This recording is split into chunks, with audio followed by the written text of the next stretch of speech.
শুধু একটা ভুলে, একটা কারণে আমার খামার সহ বাংলাদেশের কয়েক হাজার হাঁস খামার ক্ষতিগ্রস্ত হবে, কয়েক হাজার হাঁস খামারের হাঁস অসুস্থ হবে শুধু একটা কারণে। তো কি সেই কারণ, কি সেই প্রবলেম, সেই সম্পর্কে বলবো। পাশাপাশি এই প্রবলেম থেকে আমরা কিভাবে বেরিয়ে আসতে পারি, কিংবা এই প্রবলেমের সলিউশন কোথায়, আমরা প্রয়োজনীয় পদক্ষেপগুলো কিভাবে নিব সেটাও কিন্তু আমরা জানবো। আসসালামু আলাইকুম প্রিয় হাঁস খামারি ভাই বোনেরা, আশা করছি সবাই ভালো আছেন, সবাই ভালো থাকেন, সুস্থ থাকেন এই কামনা করছি। একটা কারণ, একটা ভুল, অথচ হাজার হাজার হাঁস খামারের হাঁস ধ্বংস হবে, হাজার হাজার হাঁস খামারির মনের আশা নিমিষেই ম্লান হয়ে যাবে। তো একটা ভুল কি, গতকাল রাত্রে আমাদের এই এলাকায় রংপুরে বৃষ্টি হয়েছে গতকাল রাত্রে। তো আপনারা জানেন যে আমি প্রতিদিন কিন্তু আমার খামারটা দিনে 2 বার ক্লিন করি, তার কারণ পরিষ্কার পরিচ্ছন্ন পরিবেশ হাঁসের সুস্বাস্থ্যের জন্য দরকার। তো এই যে সুন্দর একটা পরিবেশ, পরিষ্কার পরিচ্ছন্ন পরিবেশ আমি দেওয়ার ট্রাই করি, বাট গতকাল রাত্রে যে বৃষ্টি হয়েছে, বৃষ্টির ফলে আমার খামারের অবস্থাটা কি হয়েছে দেখাই।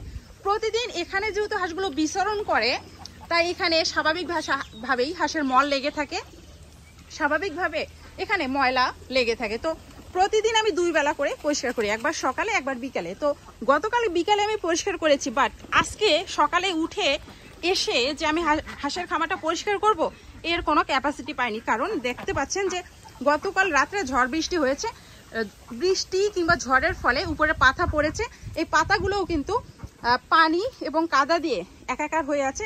আর সবচাইতে গুরুত্বপূর্ণ বিষয় হাঁসের মল, হাঁসের মল, কাদা, পানি একত্রিত হয়ে জমাট বেঁধে আছে। এই যে আমি হাঁসগুলো ছেড়ে দিলাম, কখন ছেড়ে দিয়েছি, প্রায় 10টা বাজে হাঁস ছেড়ে দিয়েছি। সকাল থেকে হাঁসগুলো কিন্তু আমি বন্দি রেখেছিলাম, তো ছেড়ে দিতে হবে। এজন্য আমার কিন্তু ডিমের খামার, ডিম পেড়েছে। আমি যদি বেশিক্ষণ ঘরে হাঁসগুলো বন্দি রাখি তাহলে ডিমগুলো ভেঙে ফেলবে, তাই হাঁসগুলো আমি বাইরে ছেড়ে দিতে বাধ্য হলাম। এখন কিন্তু ডিম উত্তোলন হচ্ছে, তো ডিম তোলার পরে আমি চেষ্টা করতে পারবো ঘরে প্রবেশ করানো। তো সারাদিন যেহেতু হাঁসগুলো বাইরে বিচরণ করে, ইচ্ছা করলে আমি ঘরে সারাদিন প্রবেশ করিয়ে রাখতে পারবো না, হাঁসগুলো কিন্তু থাকতে চাইবে না, গোসলের দরকার আছে, ঘরে তো হাউস নাই। তাই আমি এই যে বাহিরে হাঁসগুলো ছেড়ে দিলাম। এই পরিবেশে আমি যদি হাঁসগুলো রাখি, এবং আমার পাশাপাশি যে হাজারো খামারি ভাই বোনেরা আছে যাদের খামারে এই প্রবলেমগুলো হচ্ছে, এটা তো ম্যাক্সিমাম খামারেই হবে। কারণ বৃষ্টি, ঝড় বৃষ্টি হয়তো বা এখন আমার এলাকায় হয়েছে, আপনার এলাকায় হয়নি, আজকে আমার এলাকায় হয়েছে, কালকে আপনার এলাকায় হবে, সেম প্রবলেম কিন্তু হবে। আপনারাও কোনো না কোনো জায়গায় হাঁসগুলো বিচরণ করান, সেই জায়গায় বৃষ্টি কিংবা পানির প্রবেশ যখন ঘটবে, নোংরা হয়ে যাবে। এই নোংরা পরিবেশে আপনারা কিন্তু না জেনে না বুঝে হাঁসগুলোকে বিচরণ করাবেন। এই যে নোংরা পরিবেশে যে বিচরণ করাবেন, একটু এর ক্ষতিকারক দিকগুলো আমি নিজের চোখে আপনাদেরকে দেখাই। এই যে দেখেন, এখানে কাদা লেগে আছে, শুধু কাদা কাদা না, এখানে আমি খাবার দেই, খাবার লেগে আছে, এখানে পানি লেগে আছে, কাদা লেগে আছে, এবং হাঁসের মল।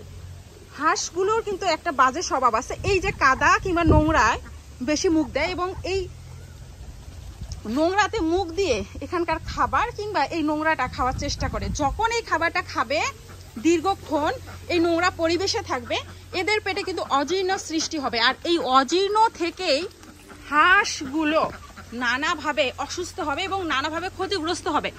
অজীর্ণ থেকেই কিন্তু যত রোগের সূত্রপাত, অজীর্ণ থেকেই হাঁসের ডায়রিয়া, কলেরা সবকিছুই কিন্তু হতে পারে। আর এই একটা কারণেই হাঁসগুলো এক সময়ে মারাত্মক পর্যায়ে চলে যেতে পারে। তো এই যে পরিবেশ পরিস্থিতি, সব কিছু আমাদের নিয়ন্ত্রণে নেই। যেমন গতকাল বৃষ্টি হয়েছে, আমাদের নিয়ন্ত্রণে ছিল না, বৃষ্টি হয়েছে, বাট এখন আমাদের কিছু পরিশ্রম করতে হবে, কিংবা এখন আমাদের নিয়ন্ত্রণে হয়তোবা কিছু আমরা রাখতে পারি। যেমন এই যে নোংরা পরিবেশ, আমি যদি এখানে সারাদিন হাঁসগুলোকে রাখি, অবভিয়াসলি হাঁস অসুস্থ হবে, কারণ এই যে নোংরা আবর্জনা খেয়ে ফেলছে। তো আমি এখন কি করব, আপনারা জানেন যে নদীর সাইডে এই জায়গাটা আমি কিন্তু বন্ধ করে রেখেছিলাম, তো আজকে খুলে দিলাম। তার কারণ এখানে আমি হাঁসগুলো এখন বিচরণ করাবো, এবং ডিম তোলা হয়ে গেলে হাঁসগুলো কিন্তু ঘরে তুলে ফেলবো। তুলে ফেলার পরে আমি বাড়িতে অলরেডি কিন্তু কোদাল নিয়ে আসার জন্য পাঠিয়েছি, বাড়ি থেকে কোদাল আনবে, আমি নিজে কিন্তু কাজ করব। অনেক সময় আমরা যারা খামারিরা আছি অনেকেই শ্রমিকের উপর ডিপেন্ডেন্ট। তো আজকে এই মুহূর্তে আমি যদি শ্রমিকের উপর ডিপেন্ডেন্ট থাকি তাহলে আমার খামারের হাঁসগুলো অসুস্থ হয়ে যেতে পারে। তাই এখন আমি নিজে কোদাল দিয়ে সর্বপ্রথম এই জায়গাটা চেষে এক জায়গায় করব, এই চেষে এর নোংরাটা ফেলে দিব এবং এই জায়গাটা শুকানোর জন্য কিছু সময় দিব। তো শুকানোর জন্য সময় আমি যে দিব, হাঁসগুলোকে কোথায় রাখবো? অবশ্যই হাঁসগুলোকে স্থানান্তর করতে হবে, ঘরে প্রবেশ করাতে হবে এবং আমার সাইডে একটা জায়গা আছে, তো আমার তো এই জায়গাটা আছে, আমি রাখতে পারবো। কিংবা আমি তো বুঝলাম যে এই জায়গায় আমি যদি হাঁসগুলো রাখি হাঁসগুলো অসুস্থ হবে। আপনারা কি এটা জানেন যে হ্যাঁ, এই অসুস্থ পরিবেশটা আপনি নিজেই সৃষ্টি করছেন? হয়তোবা গতকালের যে প্রবলেমটা হয়েছে সেটা আপনার নিয়ন্ত্রণে ছিল না, বাট আজকে যে প্রবলেমটা হয়েছে সেটা কিন্তু আপনি ইচ্ছা করলে সলিউশন করতে পারেন, কিন্তু আপনার পরিশ্রমের হার দ্বিগুণ হবে। হয়তোবা আপনাকে নিজেকেই এই কাজটা, এই ক্লিনের কাজটা করতে হবে। তাতে কি হয়েছে? আজকে আপনি যদি পরিশ্রমের ভয়ে এই কাজটা না করেন কিংবা আমি যদি পরিশ্রমের ভয়ে এই খামারটা ক্লিন না করি, তাহলে আগামীকাল থেকে এই হাঁসগুলোর পিছনে আমার পরিশ্রম করতে হবে, কারণ তাদের চিকিৎসা দিতে হবে এবং সেই চিকিৎসায় 100% ফল পাবে কিনা সেটা জানি না। চিকিৎসার পিছনে টাকা ব্যয় করতে হবে এবং চিকিৎসা চলাকালীন অবস্থায় হাঁসের ডিম চলে যাবে, হাঁসগুলো রোগ প্রতিরোধ ক্ষমতা হারিয়ে ফেলবে এবং অনেক হাঁস মারা যেতে পারে, এমনকি খামারটা ধ্বংস হয়ে যেতে পারে। তো এই যে পরবর্তীতে যে পরিশ্রম হবে তার সাথে কি ভালো না আজকে এই জায়গাটাকে একটু সুন্দর করে তোলা? আর একটা বিষয়, আমি ইচ্ছা করলে আমার ঘরে হাঁসগুলোকে প্রবেশ করাতে পারবো এবং ইচ্ছা করলে সারাদিন হাঁসগুলোকে রাখতে পারবো, শুধু ডিমটা উত্তোলন করব তারপর রাখবো। তো কেন রাখতে পারবো? আমি কিন্তু নেট জাল দিয়ে মাছার ব্যবস্থা করেছি, আর এই মাছাতে হাঁস যদি সারাদিনও থাকে আমার ঘর নোংরা হবে না। যে নোংরা, যে মল, যে বিষটা হাঁস ত্যাগ করে সেটা কিন্তু নিচে পড়ে যাচ্ছে, হাঁসের ঘর সবসময় ক্লিন থাকছে। তো ইচ্ছা করলেই আমি সারাদিন ঘরে প্রবেশ করিয়ে রাখতে পারছি। তো আপনাদের খামারে এমন পরিবেশ সবার কিন্তু নাই, কিংবা এই যে আপনাদের খামারের বিশ্রামের জায়গা অপরিষ্কার হয়ে যাচ্ছে, আপনারা অন্য জায়গায় স্থানান্তর যদি না করতে পারেন তাহলে কি হবে? এই জায়গাটা কিন্তু আপনাদের নাই।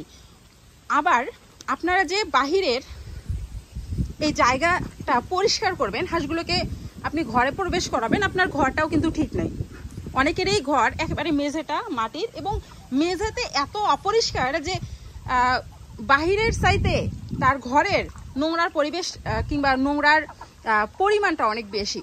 তো এই ক্ষেত্রে বলবো যে আপনার খামারের হাঁসগুলো সব সময় অসুস্থ হওয়ার সম্ভাবনা থাকছে এবং যে কোনো সময় অসুস্থ হয়ে যেতে পারে। এই যে নোংরা পরিবেশ, এই নোংরা পরিবেশ হাঁসের জন্য ক্ষতিকর এবং নোংরা পরিবেশে থেকে হাঁসগুলো যখন এই নোংরাটা খাবে তখন 100% হাঁস অসুস্থ হবে।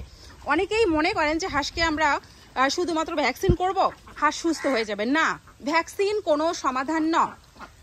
ভ্যাকসিন দিয়ে আপনি কিছু রোগের কিছু সতর্কতা অবলম্বন করলেন, বাট আপনি নিজে যদি খামারে রোগ নিয়ে আসেন কিংবা রোগের জন্ম দেন তাহলে একটা সামান্য ভ্যাকসিন কিছুই করতে পারবেন না।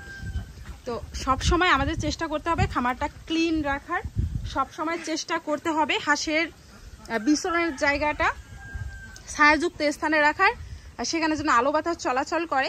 তো মাত্র 30 মিনিট কষ্ট করলাম, 30 মিনিট কষ্টের ফল এই খামারটা কিন্তু কিছুটা হলে আমি পরিষ্কার করতে পারলাম, হাঁসগুলোকে সুস্থ একটা পরিবেশ দিতে পারলাম। দেখতে পাচ্ছেন যে আমি কোদাল দিয়ে চেষে কিন্তু এই ময়লাগুলো এক জায়গায় করে রেখেছি।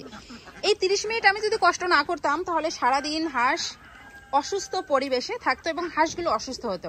দেখা যেত যে কাল থেকে আমার কষ্টের পরিমাণ আরো বাড়তো, কারণ হাঁসগুলো তো অসুস্থ হয়ে যেত, এই নোংরা জীবাণু খেত এবং হাঁসগুলোর ভিতরে নোংরা চলে যেত এবং নানাভাবে অজীর্ণতায় ভুগতো, এক সময় ডায়রিয়া কিংবা কলেরা আক্রান্ত হতো। তো এই যে 30 মিনিটের কষ্টের ফল আমি অবশ্যই পাবো, কিংবা এই 30 মিনিট যদি কষ্ট না করতাম তাহলে সামনে 2-1 দিনের মধ্যে আমার খামারটা ধ্বংস হয়ে যেতে পারতো। সামান্য একটা ভুল হাঁস খামা ধ্বংসের কারণ। তো দেখতে পাচ্ছেন যে আমি কিন্তু এই ময়লাগুলো এক জায়গায় করেছি, এখন কিন্তু উঠিয়ে ফেললেই হয়ে যাবে। সামনের জায়গাটা একটু শুকনো ছিল, এটা আমি ঝাড় দিয়ে পরিষ্কার করে ফেলেছি। তো এভাবে আপনারাও কিন্তু এই খামারটা সবসময় ক্লিন রাখতে পারেন এবং হাঁসগুলোকে সুস্থ রাখার একটা পরিবেশ দিতে পারেন। অনেকে মনে করেন যে আমি ভিডিওতে এত কথা বলি, দরকার নাই। জি, এত কথা বলার দরকার আছে, কারণ আপনাদেরকে বুঝাতে গিয়ে আমাকে এত কথা বলতে হয় যে আমি কথা বলতে গিয়ে নিয়ন্ত্রণ হারিয়ে ফেলি, যে আমি আপনাদেরকে কিভাবে বুঝাবো আমি নিজেই বুঝতে পারি না। তো আপনাদেরকে বোঝানোর স্বার্থে হয়তো অনেক কথা বলি, আপনাদেরকে বোঝানোর স্বার্থে অনেকভাবে চেষ্টা করি, জানি না কতটুকু সফল হই, তবে সবসময় চেষ্টা করি নতুন হাঁস খামারি ভাই বোনদের বোঝানোর, সবসময় চেষ্টা করি নতুন হাঁস খামারি ভাই বোনদের পাশে থাকার। তো এই যে পরিবেশটা আমি শেয়ার করলাম, আমার খামারের এই ঘটে যাওয়া তথ্যটা আপনাদের সঙ্গে শেয়ার করলাম। আপনারাও কিন্তু পারেন আপনাদের খামারে যদি কোনো প্রবলেম থাকে সেটা শেয়ার করার, আপনাদের খামারে যদি কোনো অভিজ্ঞতা থাকে সেটা শেয়ার করার, আপনার নিজের যে অভিজ্ঞতা আছে সেটা অন্যের প্রয়োজনে কিংবা অন্যের উপকারের জন্য আপনি শেয়ার করতে পারেন, কিংবা আপনার খামারে যদি কোনো প্রবলেম থাকে সেটা অন্যের হেল্পে আপনি কিন্তু ইমপ্রুভ আনতে পারেন।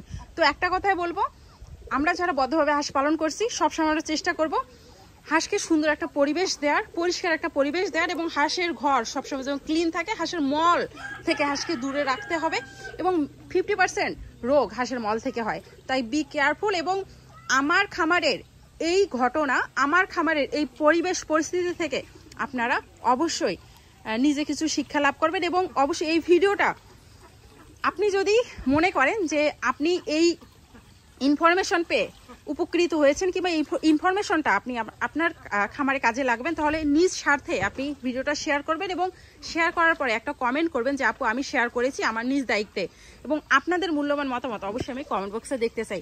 যারা এখনও আমাদের চ্যানেলটি সাবস্ক্রাইব করেননি অবশ্যই নিত্য নতুন খামার বিষয়ক ভিডিও পেতে সাবস্ক্রাইব করে আমাদের পাশে থাকবেন। অসংখ্য ধন্যবাদ ভিডিওটি দেখার জন্য।